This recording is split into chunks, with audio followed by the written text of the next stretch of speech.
Hello, Giants fans, and welcome to the Valentine's Views podcast here on Big Blue View Radio, part of your SB Nation family of podcasts. Please like, share, and subscribe on YouTube and subscribe wherever you listen to podcasts across the Big Blue View Radio network. All right, it's week 11. It's Giants Commanders part 2.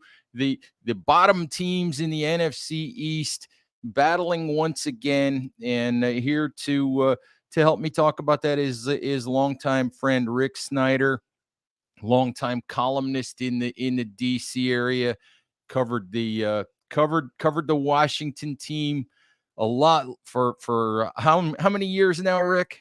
Uh, Regularly 30, but overall 40.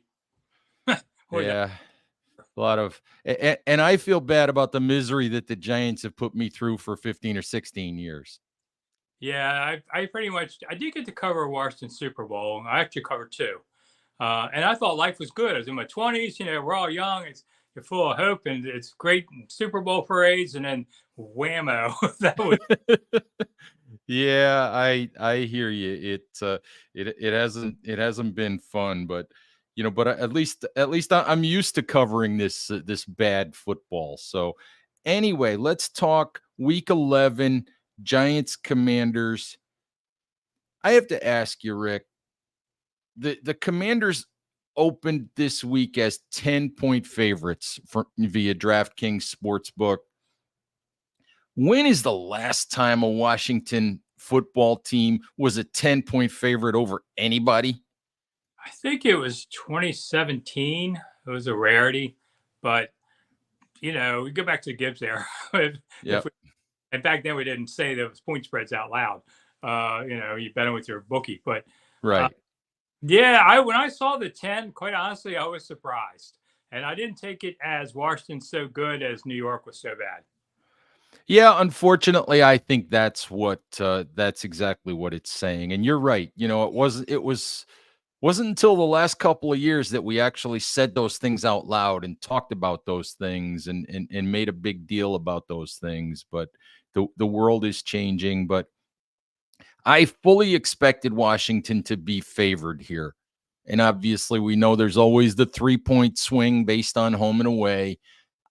I I would have I would have figured, 5 or 6 points is fine, but I think it's 9.5 now, 10. I mean, to me, that's a massive slap in the face to what odds makers think of the current state of the Giants.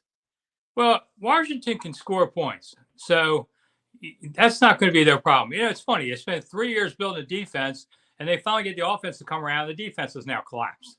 That's how the NFL works. You only hold things together for a few years. And the defense couldn't wait, and they got rid of a couple ends. And so I had a hard time trying to pick this game on my own podcast, and I took Washington by 7 uh, because the Giants. We always talk about what the division rivalries, what they are. With Dallas for a long time was the big one.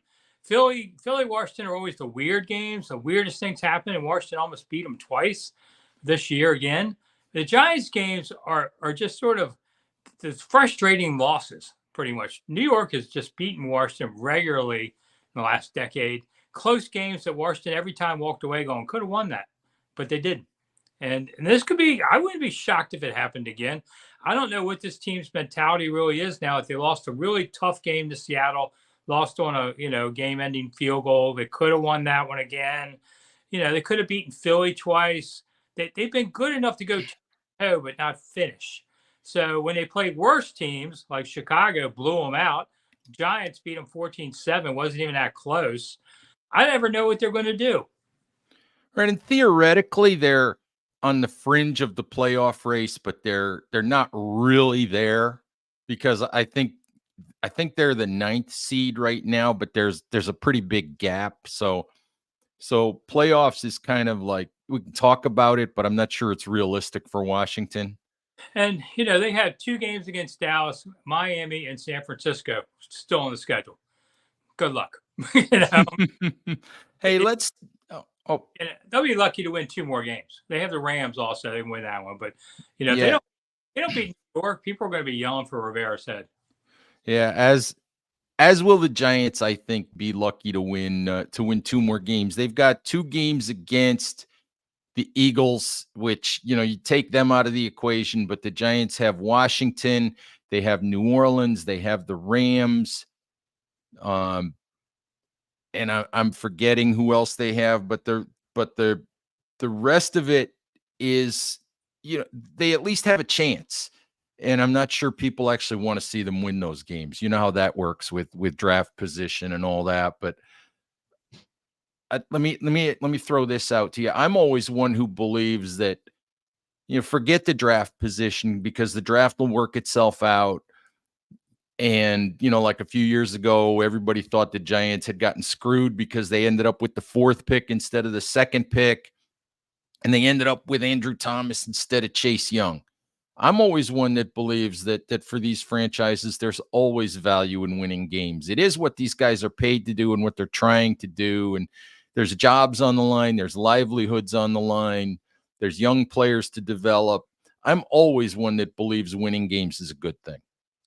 Yeah, I think it's loser talk, from disgruntled fans when you say, "Oh, just lose out." Yeah, win the game, drink your beer, and have a decent day. I mean, come on.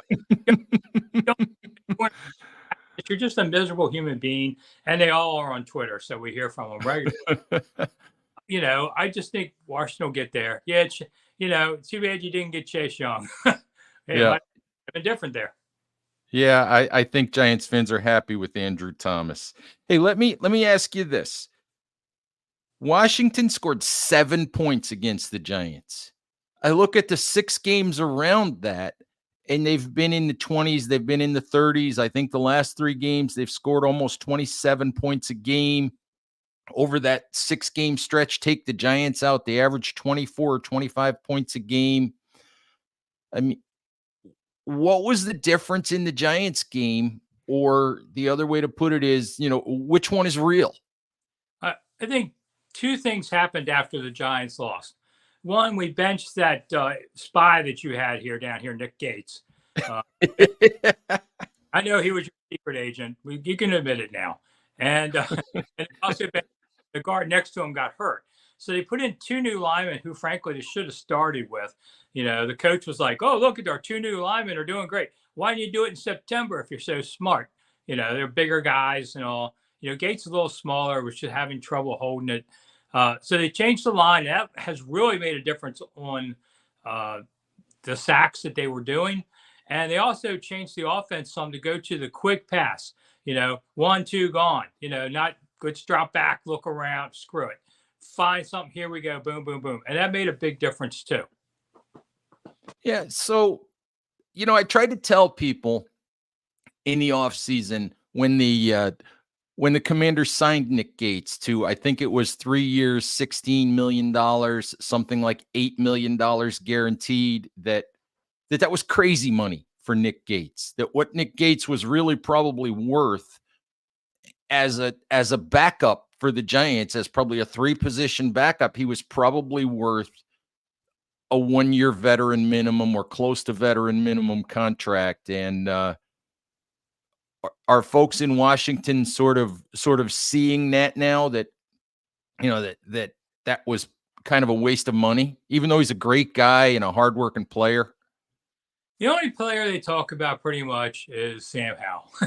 And it's pretty hard to talk about an offensive lineman, unless it's a tackle maybe, because Andrew Wiley's playing even worse. So I don't think people really focused on Gates too much. They made the move. Tyler Lawson came on. He had been playing regularly in past years, kept getting hurt. And so that's his MO. But, we knew that would be a better plus. So I don't think Gates has been, the people looking at him like, what? I mean, the deep snapper everybody's looking at, because he had 3 bad ones last week. He's had yips before, and I wouldn't be surprising if that happens again here, So unless Gates can learn a deep snap, that might help. But, they've just got so many other problems. They don't worry about the line anymore. Oh, but that is definitely a bad thing when people are actually talking about the long snapper. Yeah, I mean, we have probably the best punter ever in Washington, Tress Way. I look back at his stats. It's probably the all-time best punter they've ever had. He skied twice to grab pull-down snaps, and then he also holds, and he pulled down another snap that was low and got it up for a field goal. So Tress is the greatest. He's the best player they have. It's when you're punter. That shows you what this team is like. Rick, I want to talk about a couple of guys who aren't on the Washington roster anymore. Chase Young, Montez Sweat. I think the last time we talked, it it kind of seemed apparent that one of those guys was going to move. How surprised are you that both of them moved? Just marginally. I'm not surprised. They got a 2 for Montez Sweat by Chicago, which will be a high 2. So that'll be, a nice pick for them. Yeah, And I'm stunned. I'm stunned by that the he's Bears like, made that move. I mean, that should have come from a high contender that really needed a defensive end all of a sudden. Chicago waited, and then they overpaid him. They gave him like a $90 million contract or something crazy. Montez is a nice player. He's not that. So the Bears made a couple weird moves that way. Washington couldn't. Hey, Washington was going to trade Montez to Atlanta, I think, for a 3, and then Chicago came along and gave him a 2. So they did it. And then Chase Young got a compensation 3rd, which means end of the round 3rd.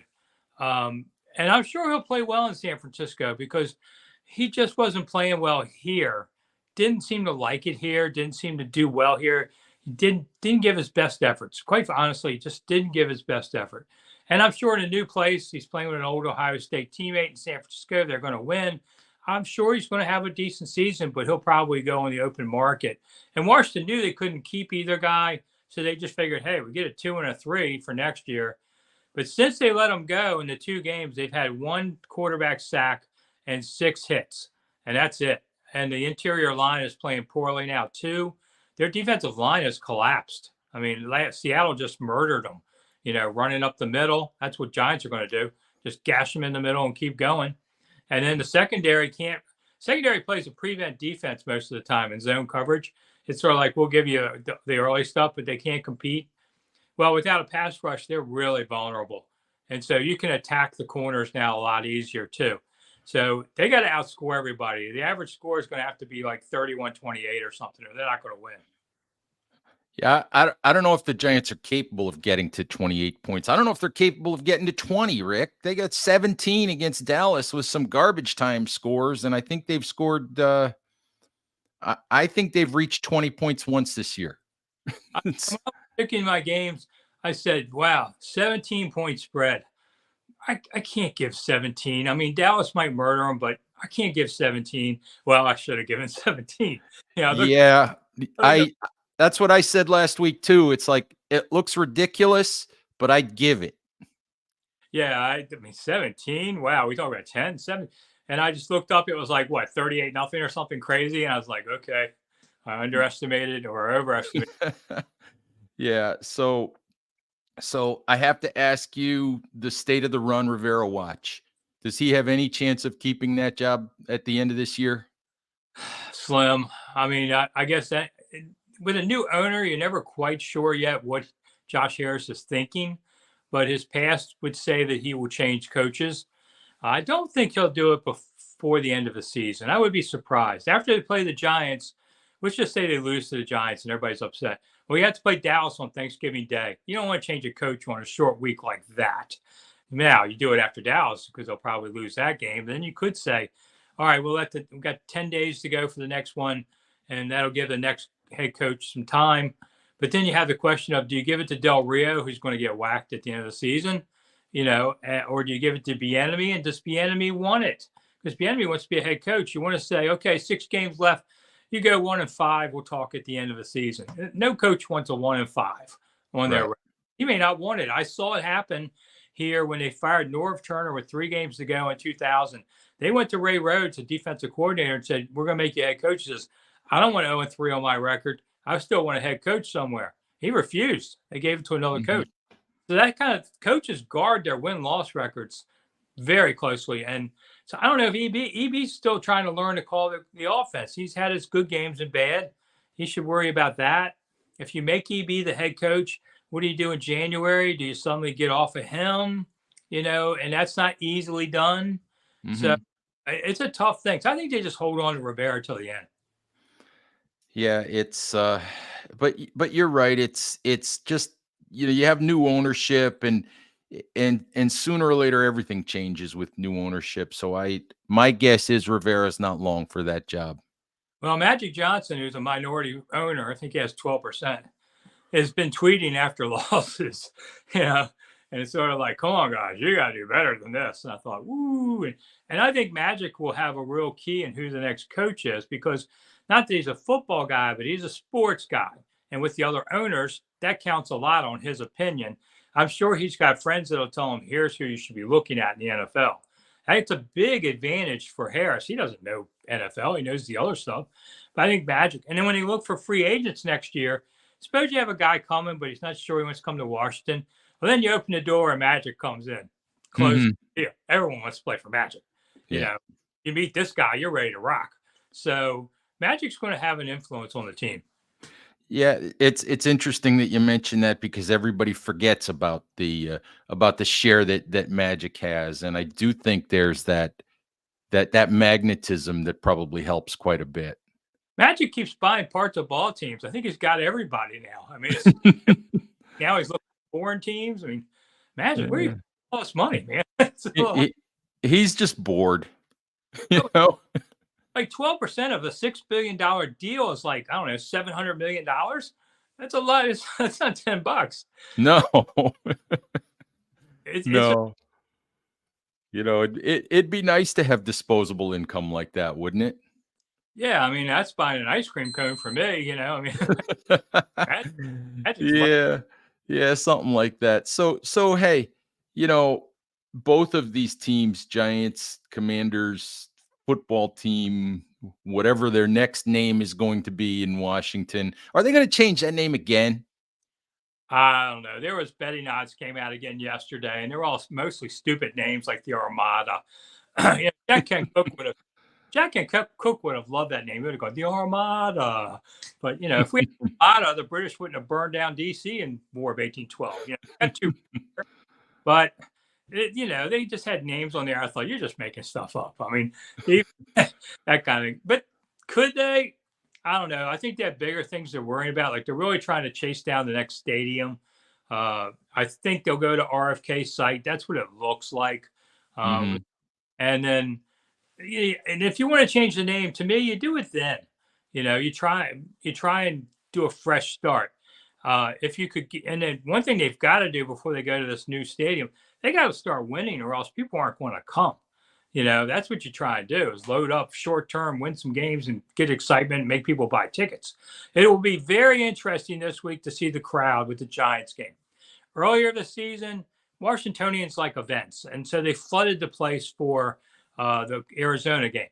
But, you know, the Buffalo came, owned the stadium. Philly came, owned the stadium. And they said, well, they bought their tickets before the change. Okay, because fans have checked out. Now, let's see with New York. There's a lot of New Yorkers down here. We have to be nice to you guys now. It's ridiculous, you know. But and yeah, they typically own the stadium because they're one in 20 people in DC is from New York, so they just come to see their Giants. Maybe they won't this year, but stadium nobody. But you know, the Dallas team. So Washington hasn't quite proven itself on the fan base yet about being real and coming back. This will be a good game to see if Washingtonians hold on to their tickets. I'm just curious, throw out this one last thing for you. The NFC East has forever, it seems like, been been Dallas and Philly at the top, or at least for the last, I don't know, 7-8 years, Washington and the Giants at the bottom. Which one of these two teams, Giants and Commanders, which one of those two teams cracks the code and gets into that top two, first? Well, Washington won it 3 years ago at 7-9. That was a great year. Yeah, that was fabulous. That was Giants lost it at 6-10 thanks to the Eagles and the Nate Sudfeld game. There you go. But I would say Washington. I mean, Washington's got some talent, and they look like they have a quarterback finally. I mean, I ranked quarterbacks from the last Super Bowl, which was 91. 35 people have started a quarterback for Washington, and I now move Sam Howell up to number 4 of those. Wow. That shows you how bad the list is, too. There's a lot of marks. Yeah, Mm-hmm. list. But they have a guy that they can hold on to now, who's sort of like the Billy Kilmer kind of guy, tougher, has a decent arm. He's on track for maybe 30 touchdowns, and no one has ever done that in franchise history except for Sonny Jurgensen, and he did it in 14 games. So I mean, everybody's going, was Hal really it? What more do you need to see? I mean, it would be key to kind of, he's got Eric Bieniemy's got him now tuned in right. Do you lose EB in the future to a head coaching job or something? That's something they have to think about too. But with the quarterback, hope springs eternal. And who you guys are playing? Danny DeVito's son? Is that who it is? Yes, Tommy DeVito, who lives with his mom. But he's not really Danny DeVito's son, right? No. Okay, because I've heard something about that. I don't know. I was thinking, Danny DeVito's got a kid in the NFL. I mean, No. I don't think so. that'd be like a Twins movie with Schwarzenegger. I was like, wow, that, That would be a story. Yeah, well, he lives with his mom. I mean, I saw the parodies where they have him going, "Mom, the meatloaf, doing the Carol routine. Hey, funny. Hey, I did think of one more thing I wanted to ask you about, and it's kind of a Giants question. Brian Daboll wins Coach of the Year a year ago. This year, the Giants might win 2 games. There's talk in the fan base, of course, because that's what fans do. There's talk in the fan base about firing Daboll. I mean, I think that Brian Daboll and Joe Shane should get more time to fix this. I want your thoughts on, you've covered, the NFL a lot longer than I have. I mean, can you think of a similar example, or can you think of examples where, where patience paid off for teams, where, you keep a struggling coach for a while? I can think of a couple current ones, Zach Taylor in Cincinnati being one that leaps to mind, because I think they won a total of 6 games in his first 2 years. Just, can you think of a couple of examples of coaches that maybe didn't have instant success, but where it paid off to keep that guy in the long run? I mean, Vermeil went to St. Louis, and I think it took him a year or so, to ramp them up, and the Rams were really good like that. I'm just trying to think. Nobody here, that's for sure. Nobody here has managed to build a winner in the last 30 years. And we've had, I don't know, 10 coaches, I think. Yeah, I'd have to think about that one, Ed. I don't know. I think Daboll gets some equity because last year was so much better than everybody anticipated. Yeah, I think so too. I mean, Jim Harbaugh was Big Ten Coach of the Year last year, and now they're talking about getting rid of him because he's spying on people. That's the Belichick method. What are you talking about? So you're looking at signals. Big deal. Don't do them. That's why you put the card up to your lips and nobody can see you. and I'd love to see Harbaugh come here if they're looking here. There's a lot of rumors about Belichick coming to Washington next year, and I'm like, oh, I don't know if I want that one or not. But that might send me into retirement. But fans just, in the NFL, not for long anymore. It's like a half season. And yeah, I know. It's crazy. Wouldn't be fair to the Giants, because then you're changing directions again. And Washington got caught into this. They change coaches every 2-3 years, and you go one direction, and then you're suddenly the next guy's the other direction. Literally, they would do offense, defense kind of coaches. And that kind of thing leaves you in the middle, which is mediocrity, which is where Washington has been. All right. Hey, Rick, always appreciate the time. Hope you and yours have a great Thanksgiving. And Giants fans, thank you as always for listening. Please stay safe out there. Take care of each other, and we'll talk to you soon. Bye-bye.